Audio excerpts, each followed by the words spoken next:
Okay, what I wanted to show you how to make is a mold for an acrylic prosthetic for when you do some makeup, which I will do in my next video.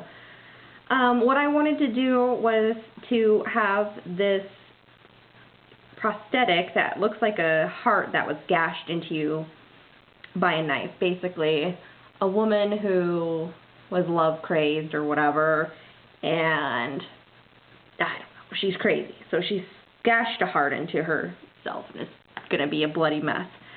So what I did was I had two things laying around the house. I have a Play-Doh, so I made the mold out of a Play-Doh, and then I also made one out of paper mache, just because I do a lot of different paper mache, not paper mache, but paper clay things.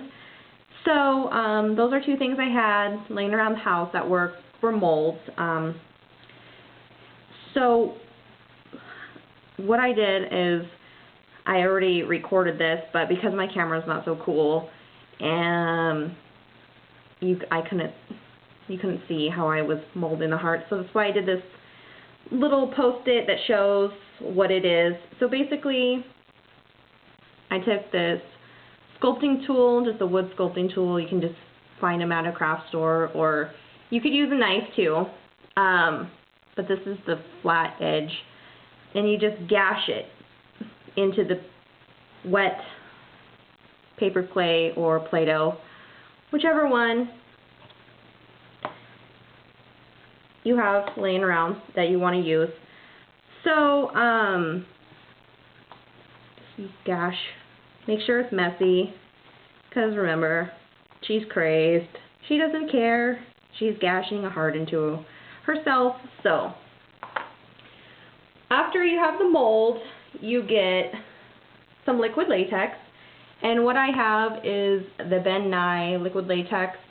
It's the one that is skin colored, because they have the clear one and they also have the skin color one. I just use the skin color one, I guess, just because it blends with my skin the best. So I just pour it into a little glass dish.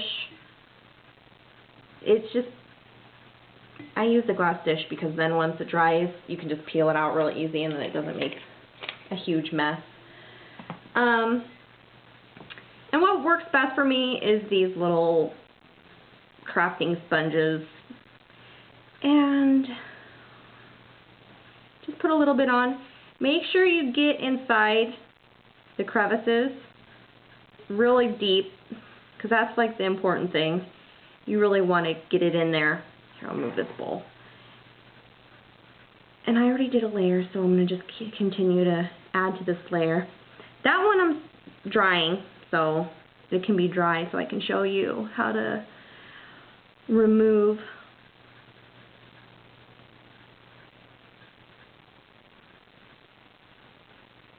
once it's dry.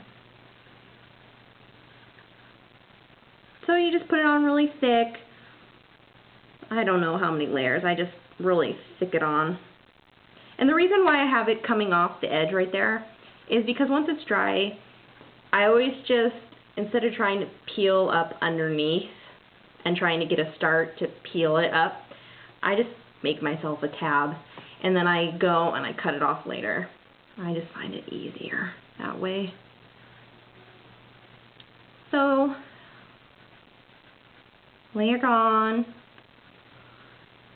You want it to be fairly flush, so you don't really see the indentations anymore. All just one smooth layer.